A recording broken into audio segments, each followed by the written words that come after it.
ኣብ ቅድሚ ክርስቶስ ምንም ኣይፈልጥን ማለት ምፍላጥ ማለት ንሱ እዩ። ምጥያቕ መንፈሳዊ ዕቤትና ዘለዎም ኢና እንታይ እዩ? ኣቤት ማዕርግ ዘለዎም ስልጣን ዘለዎም ሰብ ሃፍቲ ቃል እግዚአብሔር ዝማሃራ ይመስሎም። ብዙሓት ሰባት ንፈርሕ ክርስቲያን ከይንበሃል ማዕተብና ከይርአ ከይንምስክር ብዙሕ እግዚአብሔር ከይንዛረብ ስቕ ንዘለና ገና መምሃር ከለና እዩ ማለት እዩ። ብሓደ ግዜ መምህራን ንኸውን፣ ብሓደ ግዜ መዘምራን፣ ብሓደ ግዜ በቃ ቅዱሳን፣ ብሓደ ግዜ ዘየለ መፅሓፍቲ ኩሉ ወዲኻ ኮፍ ዝዓይነቱ ንገሮ ኒቆዲሞስ ቀስ ብቐስ ዝዓበየ ሎሚ ብዙሕ ነገር እንታይ ይብሉን ካብ ብዙሕ ነገር ከልኪልና ኣሎ። ኣብዚ ምድሪ እዚ ኣብዚ ህይወት እዚ ወዲ እግዚኣብሔር ጓል እግዚኣብሔር ካብ ምዃን ንላዕሊ ስልጣን የለን፣ ማዕርግ የለን፣ በዓል ፀጋነት እውን የለን። ወላ ኣይትቀየር ኣንብብ ሕጁና ኣይተቀየርካን ግን ኣንብብ ሓደ መዓልቲ ክሰርሕ እዩ ሓደ መዓልቲ ናቱ ፍረ ክትርኢ ኢኻ ምክንያቱም ናይ እግዚኣብሔር ቃል ህያው ስለ ዝኾነ ትምህርቲ ካብ ንጅምር ምምሃር ካብ ንጅምር ናብ እግዚኣብሔር ቃል ምምላስ ካብ ንጅምር ለውጥ ያምፅና ኣሎ። ሕጂ ናይ ኒቆዲሞስ ሰሙን እዩ ሞ እስኪ ስለ ኒቆዲሞስ ነልዕል ሓደ ብሓደ ንምልዓል ዝኣክል ያው ኒቆዲሞስ ካብ ዝፍለጠሎም ነገራት ሓደ እንታይ እዩ ብምጥያቑ ብምምሃሩ መምህር ኮይኑ ከሎ ንምሕታት ትሕቲልካ ንምምሃር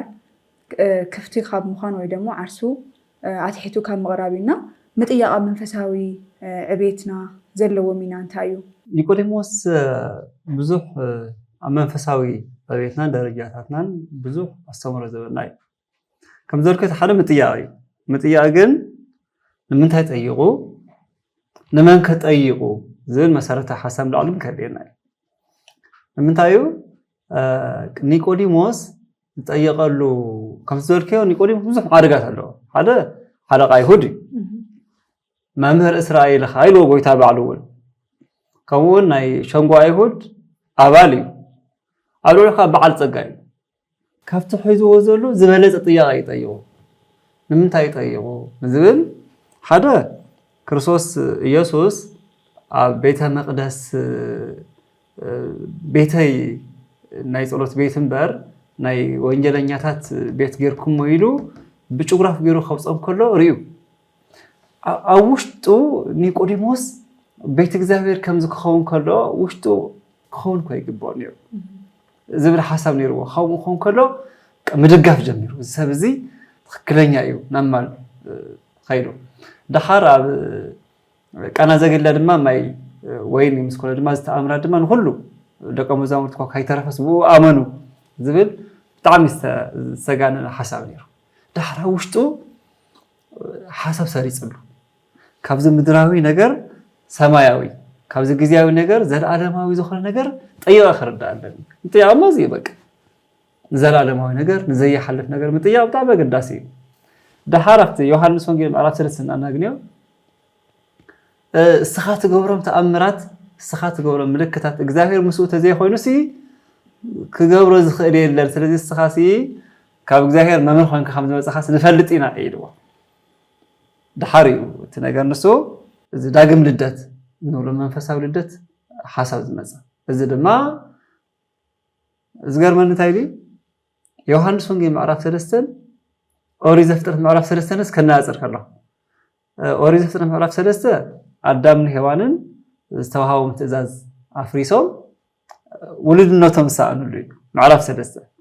ዮሃንስ ወንጌል ምዕራፍ 3 ድማ ዳግም ልደት ዘዓንበበሉ ዝጠጣዓሉ እዩ። ዳግም ዘይተወለደ ሲ መንግስት ሰማያት ኣይርአን ናብ መንግስት ሰማያት ኣየኣቱን ዝብል ዝረኸብናሉ ነገር ኢና ኦሪት ዘፍጥረትና ዮሃንስ ወንጌል ተናፅሮ ከለካ ዝገርም ነገር ትርኢ። ስለዚ ኒቆዲሞስ እንታይ ክጥይቕ ከም ዘለዎ ተረዲእዎ እዩ። ንሕና ድማ ህይወትና ውሽጢ እንታይ ክጥይቕ ዘለኒ እቲ ናይ ኣብዚ ምድሪ እዚ ክረኽቦ ዘይክእል ዘላቒ ዝኾነ ናይ ዘለኣለም ዝኾነ ነገር ኢልና ምፍላይ ይኸድልየና ከም ዝኽእል ካልኣይ ድማ ንመና ንጥይቕ ንዝምልከቶ መንገዲ ከርእየኒ እዩ ክምህረኒ እዩ ትኽክለኛ ሓቂ ክረኽበሉ ይኽእል እየ እንብል ናብ መምህራን ናብቶም ሓቀኛታት መምህራን ከይና ክጥይቕ ከም ዘለና ድማ ይርዳእና እዩ። ፅቡቅ ፍሉጥ እዩ። ወዲ ሰብ ሕቶ ይህልዎ እዩ። በተለይ ኣብዚ ዘመን እዚ ብዙሓት ነገራት ሚስ ኢንፎርሜሽን ናብ ዘለዎ ግዜ ብዙሕ ሕቶታት ይለዓሉ እዮም እሞ ስለዚ ብትክክል ዝሕቶና እዚ መን ክምልሶ ከም ዝኽእል ምፍላይ ካብ ናይ ጌታችን ህይወት ባዕሉ እንመሃሮ ኣብ 12 ዓመቱ ከምር ከሎ ወይም ደግሞ ምስም ኣብኡ ዘለው መምህራን ክመሃር ክጥይቕ ከሎ እዩና ስለዚ ካብ ጎይታና መድሓኒትና ኢየሱስ ክርስቶስ ምንመሃሮ ካብ ቅዱሳን ምንመሃሮ ነገር ንዝለዓሉ ሕቶታት ወይ ደግሞ ናብ ኣእምሮና ንዝመላለሱ ሓሳባት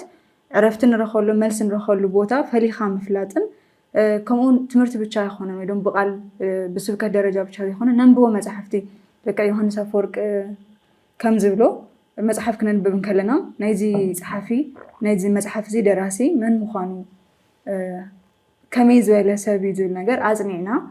ክነንብብ ከም ዘለና ንርኢናና ስለዚ ሕቶታትና ኣብ መን ከምናዕርፎ ምፍላይ ምኽኣል ዝዓበየ ነገር ይመስለኒ ካሊእ ካብ ናይ ኒቆዲሞስ ህይወት እንመሃሮ ወይ ንሪኦ ነገር ለይቲ እናኸደ እዩ ካብ ጎይታና መድሓኒትና ኢየሱስ ክርስቶስ ዝመሃር ነይሩ ወይ ደግሞ ሕቶታት እናልዕለ መልሲ ዝረክብ ነይሩ እሞ ናይ ለይቲ ኣገልግሎት ከመይ ዝበለ እዩ ለይቲ ዝኸደሉ ምክንያት ምርኣዩ ፅቡቅ እዩ ሓደ ነገር እንታይ እዩ ኣብ ውሽጡ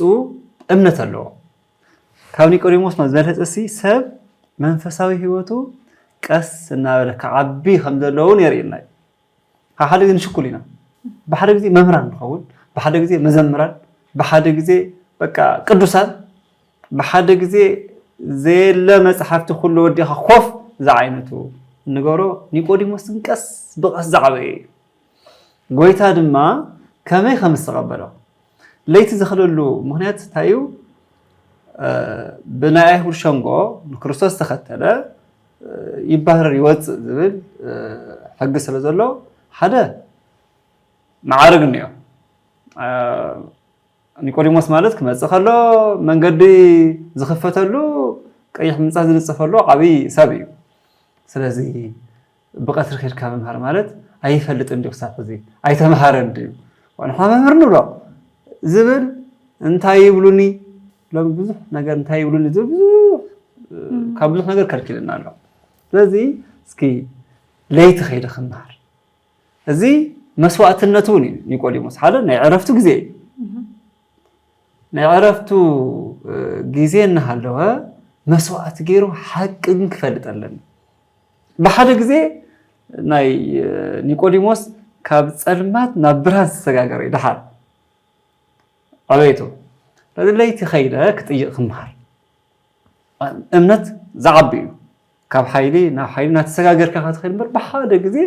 ዝዓቢ ነገር የለን ደስ ዝብለካ ነገር እንታይ ድዩ ንምንታይ ወትረይ ትመፅእ ብኣይተኣምን ትኾንካ ደኣ ንምንታይ መስዋዕት ዘይትኸፍሎ ይብሎ ሓደ ግዜ ንሕና ሰባት ብሓደ ግዜ ንምንታይ ፍፁማ ዘይኮንኩም ከምዚ ዘይገበርኩም እንብሎ ነገር ካብ ጎይታ ከመይ ጌርና ክንምሃር ከም ዘለና ይርዲ እዩ ይፈልጥ እዩ እቲ ዋንጫ ህይወት እናመልእ ክኸድ ከሎ እዩ ዝፈስስ ስለዚ ኒቆዲሞስ ክመፅእ ከሎ ንሓደ ሰብ ምምሃር ከይገርመክ ዶ ንሓደ ሰብ ማለት እዩ እዚ ብዙሓት ድሕሪ ሓደ ሰብ ብዙሕ ነገር ኣለዎ ድሕሪ ኣብርሃም ብዙሓት ኣለዉ ኢልካ ምእማን ድሕሪ ሓደ ሰብ ብዙሓት ኣለዉ ኢልካ ምእማን ብጣዕሚ ዓብይ ትምህርቲ ካብ ጎይታና መድሓኒትና ኢየሱስ ክርስቶስ እንምሃሮ ሓደ ኒቆዲሞስ እዩ ለይቲ እዩ ዝኸይድ ለይቲ ኮፍ ኣቢሉ ነይሩ ንሓደ ምታ ሰምራዊ ሰበይቲ እውን ቀትሪ ነዚ ብለይቲ ነዚ ብቀትሪ ኣገልግሎት ለይትን ቀትርን እዩ ዝከናወን ማለት እዩ እዘን ክልቲአን ምዕራፍ ተመጋገብተን ስለ ዝገርማን እየን ነቲኣ ሰብ ኣብ ዘይብሉ ቀትሪ ከይዱ ነይርዋ ነዚ ከዓ ለይቲ ኣብ ዕረፍቱ ስለዚ ኣብህረኒ ኢሉ ክጥይቕ ከሎ ናይ ዘለኣለም ህይወት ካብ ዘለዎ ማዓርግ ንላዕሊ ካብ ዘለዎ ስልጣን ንላዕሊ ዳግም ልደት ካብ እግዚአብሔር ምውላድ ዝዓቢ ምዃኑ ተረዲኡ ኣሎ በቃ ኒቆዲሞስ ካብ ዘለዎ ክብሪ ዮሐንስ ወንጌል ምዕራፍ 1 ቁጥሪ 12 ይብለና ንስተቀበልዎ ብስሙ ንዝኣምኑ ውሉድ እግዚአብሔር ክኾኑ ስልጣን ሃቦም እዩ ኣብዚ ምድሪ እዚ ኣብዚ ህይወት እዚ ወዲ እግዚአብሔር ጓል እግዚአብሔር ካብ ምዃን ንላዕሊ ስልጣን የለን ማዓርግ የለን በዓል ፀጋነት እውን የለን ነዚ እውን እኮ ኣብ ሰማይ ትነብር ኣቦና ንብሎ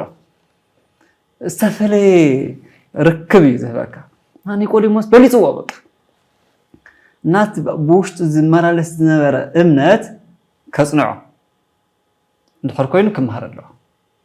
ሃምሂርዎ ጎይታ ድማ ኣይነዓቐን ኩሉ ክንዓቐና ይኽእል ጎይታ ግን ኣይነዓቐና ንምሃሮስ ሰብ እውን ኣይነዓቐን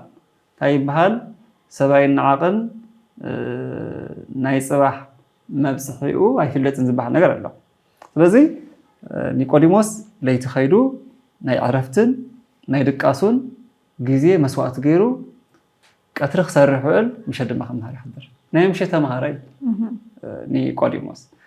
ስለዚ እቲ ዘለዎ ኩነታት እናዕበየ እዩ ኸይዱ ስለዚ ናይ መጀመርያ ወጣኒ ክርስቲያን እዚ ማለት እዩ ብዙሓት ሰባት ንፈርሕ ክርስቲያን ከይንበሃል ማዕተብና ከይርአ ከይንምስክር ብዙሕ ግዜ ከይንዛረብ ስቕ ንዘለና ገና መምሃር ከለና እዩ ማለት እዩ ገና ኣይንምስክር ንዘለና ኒቆዲሞስ ለይቲ ለይቲ ዝምሃር ዘሎ ንኽገልፆ ገና ስለ ዝኾነ እዩ እዚ ድማ ወጣኒ እዩ ጀማሪ እዩ ድሓር እናተምሃረ ምስ ከደ ሓደ ነገር ተኸሲቱ ነይሩ ዮሃንስ ወንጌል ምዕራፍ 7 ኢየሱስ ክርስቶስ ከምህር ከሎ ከይድኩም ኣሲርኩም ኣምፅኦ ተባሂሎም ወታደራት ከይዶም ኣሲሮም ከምፅዎ ድሓር ከይዶም ትምህርቲ እናምሃረ ነይሩ ክንምሃር ይወድ ኢሎም ኮፍ ኢሎም ተተምሃሩ ጣዕመ ትምህርቲ መሲጥዎም ልቦም ስሒቡ ማሪኽዎ ኣይ ከምዚ ዝበለ ትምህርቲ ማ የለንም ገዲፎም ከይዶም እቶም ከምዚ የምፅኹምዎ ክብሎም ከሎ እዞም ኣይሁድ ኣይ ከምዚ ዓይነት ትምህርቲ ሰሚዕና ይፈልጥን ከምዚ ዘምህር ርኢና ይፈልጥን መሰሎ ኣያሸኹም ሲኹም እስኹም ስለዚ ትፈልጡ ኢኹም ባሪ ካብ መምህራን ኣይሁድ ካብ ፈሪሳውያን ብኡ ዝኣመነ ኣሎ ኢሎም ከናሽውዎም መኪሮም ማለት እዩ ሕጂ ኒቆዲሞስ ኣለዎ እና ኒቆዲሞስ ሕጂ ክዓቢ ከሎ ይመሃር እያ ዘሎ ትምህርቲ ኩሉ ግዜ ለውጢ እዩ ዘምፅእ እና ሓሲቡ ኣነ ኣለኹ ከይብል ገና እዩ ግን ትምህርቲ ኣብ ውሽጡ ግን ቀቢርዎ ኣሎ ካብኡ እንታይ ኢሉ እስኪ ሕግና እንታይ ይብል ሕግና ካብኡ ከይሰምዐ እንታይ ከም ዝገበረ ድማ ከይፈለጠ ክፈርዶ ይኽእል እዚኣ ናይ መጀመርያ ምድዓል እያ እዚኣ ርኽያ ከመይ ከም ዝዓበየ ካብኡ እቲ ዝነበረ ኣኼባ በቃ ተረባብሹ ተበቲኑ ናይ ግድን ክሰምዖ ኣለና እዩ ኒቆዲሞስ ሰሚዕዎ ሂወት ዘለዎ ትምህርቲ ምዃኑ ደይብል መስኪሮም እዮም ክንሰምዖ ኣለና ሰሚዕና ንፈርድ ከይሰምዕና ከመይ ጌርና ንፈርደሉ እና እዚ ጅማሬ እዩ ሕጂ እና ስለ እምነትና ክንምስክር ክንበቃ ከለና እናዓበና ንኸይድ ዘለና ምዃንና ዘርኢ ምልክት እዩ ስለዚ ካብ ኒቆዲሞስ ድሓር ኣብ መወዳእታ እንታይ ኮይኑ ዝብል ድማ እቲ መወዳእትኡ ንምርኣይ ክንምኩር ኢና እሞ ለይቲ ንፀሎት ቀትሪ ኣብ ስራሕ ንውዕል ንኽእል ኢና ብፍላይ ኣቤት ማዕርግ ዘለዎም ስልጣን ዘለዎም ሰብ ሃፍቲ ቃል እግዚኣብሔር ዝምሃር ኣይመስሎም በቃ ከምዚ ቤተክርስትያን መፂኻ ምምሃር ካብ ኒቆዲሞስ መምሃር የድሊ ቅዱስ ቄርሎስ ከምኡ ዝብል ቅዱስ ቄርሎስ እንታይ ይብል ካብ ኒቆዲሞስ እንምሃር ትሕትና እዩ ኣብ ቅድሚ ክርስቶስ ምንም ኣይፈልጥን ማለት ምፍላጥ ማለት ንሱ እዩ መምህር ከሎ ንሱ ምንም ኣይፈልጥን መምሃረኒ ዝበለ ኒቆዲሞስ ክድንቕ ይግብኦ ይብል ቅዱስ ቄርሎስ ስለዚ ብብዙሕ እንታይ ይብሉኒ ክንብል ከምዘይግብአና ካብ ኒቆዲሞስ እንምሃር በቃ ድሓር ክገልፆ እዩ እኮ ዕር እዩ ብዝተፈላለየ ማዕርግ ዘለና ኣብ ዝተፈላለየ ስልጣን ዘለና ኣብ ዝተፈላለየ በዓል ፀገነት በዓል ሃፍቲ ዘለና ሰባት ዘለኣለማዊ ናይ እግዚኣብሔር ቃል ዘለኣለማዊ ሂወት የለና እዩ ኣብ ወንጌል ማቴዎስ ምዕራፍ 17 ዘሎ እቲ ጎበዝ እንታይ ዝሓተተ መንእሰይ ጎበዝ እንታይ ዝሓቲቱ በዓል ፀጋ እቲ በዓል ሃፍቲ እንታይ ዝሓቲቱ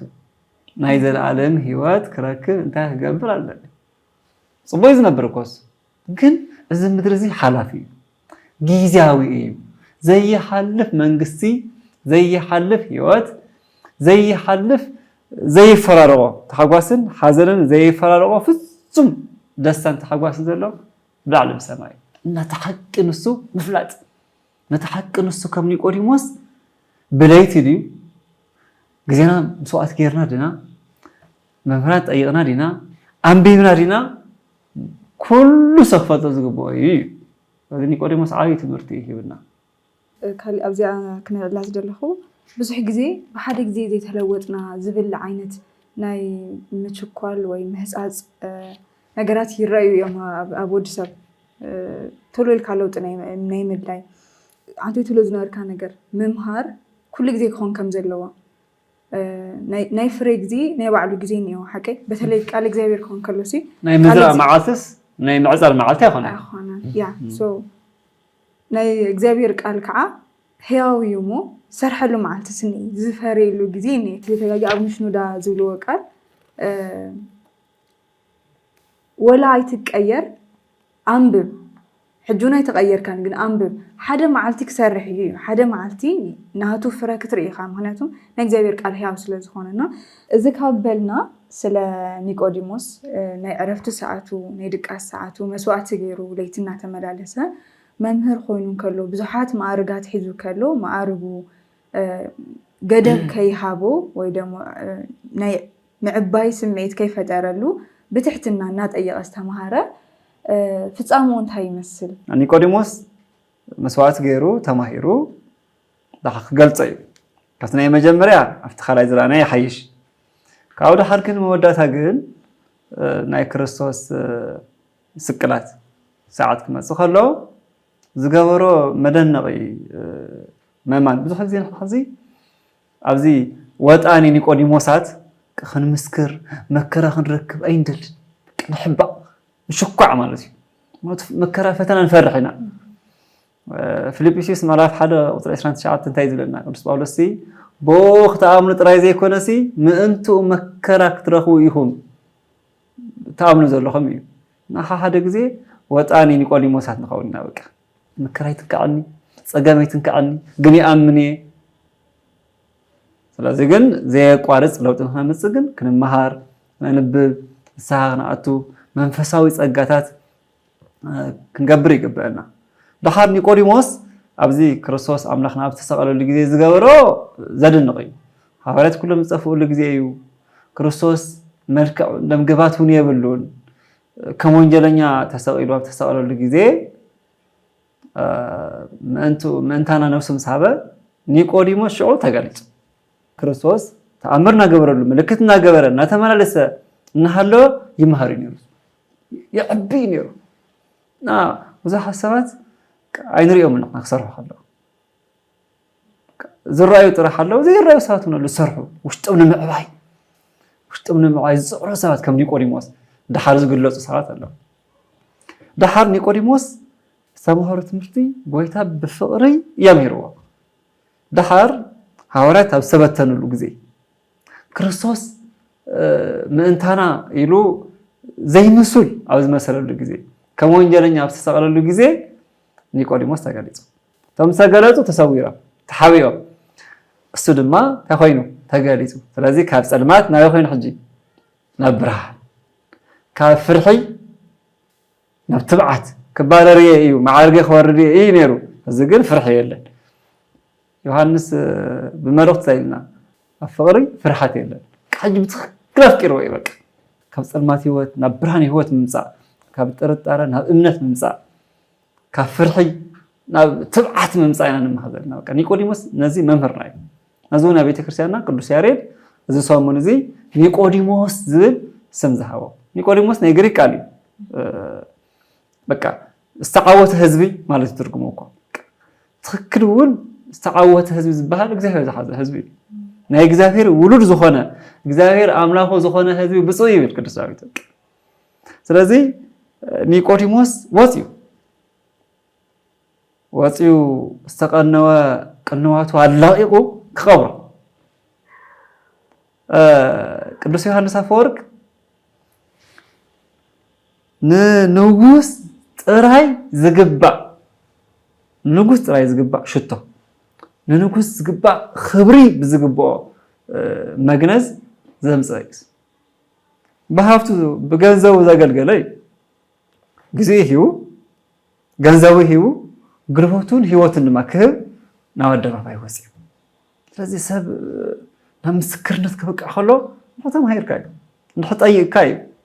ተዘይኮነ ተሓቢኻ ተሸኩ ኢኻ ትነብር እዩ እናኣምን ድማ ብስሙ ኣሚናስ ክንብል ዘይኮነስ ክንምስክር መምስከር ማለት ሰማዕትነት እዩ ስለዚ ኣላቂቁ ንንጉስ ዝግባእ ሽቶ ጥራይ ማለት እዚ ቅዱስ ዮሐንስ አፈወርቅ ገልጸው እስኹም بعمፀኛነት በወንጀለኛነት ሰቀልኩሞ ንሱ ነቃይ ንጉሰይ እዩ ነቃይ አምላኸይ ጎይታይ እዩ ዝብል ዘሎ ኒቆዲሞስ እና ከም ክርስቶስ ታይዝ ከላይ ቆሮንቶስ ምዕራፍ 8 ቁጥር 9 እኮ ምእንታና ድኻ ኾነ ንሕና ሃፋትም ክንከውን ጸጋ ንሱ ድኻ ኾነ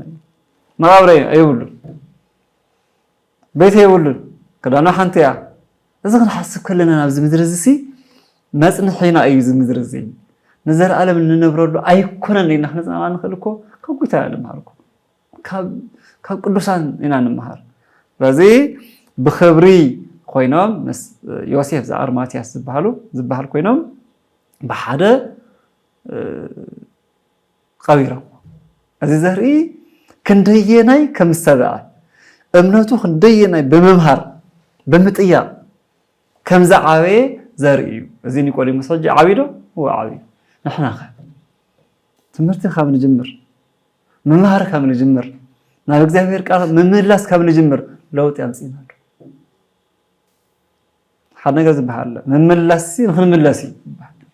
ናብ እግዚአብሔር ንመላለስ ዘለናስ ሓደ መዓልት ንምለስ ኢና ኢልና ሓደ መዓልት ክንምስክር ኢና ምስክር ክንኸውን ኢና ኢልና እሞ ኒቆዲሞስ አመወዳቱ ከምዚ እዩ ታይብል እኽትላቢሉ ቅዱስ ዮሐንስ አፈወርቅ ጲላጦስ ኢየሱስ ናዝራዊ ንጉስ አይሁድ ኢሉ ነይሩ ስለዚህ ንጉስ ምዃኑ ንንግስና ጥራይ ዝግባእ ሽቶን መግነዝን ገይሩ ቀበሮ ኣብዚ ዋንዚ መለኮት ህያው እሞ هو ቅዱስ እግዚአብሔር ቅዱስ ኃያል ቅዱስ ህያው ዘኢይሞት ናበልኩም ቀበሩን ኢሉ ጎይታውን ከምዝ ነገሮም ኪዳን ኢልና እናብጽሖ ነዚ ክብሪ ዝተዓደለ እዩ ኒቆዲሞስ لو أبوتاتنا بيتهرسيان إذا كلتا عمل ما تبركو كم نيقوديموسن كم يوسفن زارماتياس كم زمسالو بقولي بحديث بالنبيات بحوارات كم زمسال ينقرونا ስለዚህ ትንሳኤ ጊዜ ዮሴፍ ወኒቆዲሞስ ናበልና በቃ ጽቡቅ ዝኾነ ሰንዱናት መግነዝ ሽቶ ገይሮም ቀቢሮም ካንብለሉ ነዛ ዓብይ ክብሪ ዝበጽሐ አቦይ ኒቆዲሞስ ከምኡ ለውጥ ክነምጽእ ድማ እግዚአብሔር ይረዳና ካብ ጊዜ ናብ ጊዜ ዝዓቢ መንፈሳዊ ህይወት ክህልወና ናይ ኒቆዲሞስ አምላኽ ንኒቆዲሞስ ዘምሃረ ንዓናውን በይንና ክረኽበና ይደሊ ጎይታ በይንና ሰበይንና ደስ ዘይክብል ጎይታ ካብ በይንና ክረኽበና ይደሊ ሓደ ግዜ ሕማም ክኸውን ይኽእል በይንና ይረኽበና ጊዜ ንሃቦ እዩ ጊዜ ክንህቦ ይደሊ እሱ ኩሉ ዝቕበለና ኣዳው ዘርግሕ እዩ ኣብ መስቀል ኣዳው ዘርግሕ ንምንታይ ይመስለካ ንዓኻ ክቕበለካ ይኾነ እንድዩ ከመይና ንገብር ኢና ክንዝርግሕ ኣለና ስለዚ ናይ ክርስቶስ ፍቕሪ ኩሉ ግዜ ምሳና እዩ እሞ እንልወጠሉ ክኾነልና ናቱ ጸጋ ናይ ቅዱስ ኒቆዲሞስ በረኸቱ ረድኤቱ አማላድነቱ ይፈልና ከቢፈቱ ያንለ ተኻትልትና ናይ ሎማዓንቲ መደብና እዚ ይመስል حساب ريتهم أكافلونا كتالي بخالي مدب كتاب نراخد أبد بزلنايو نكريستوس سلام سامحون سنة كنا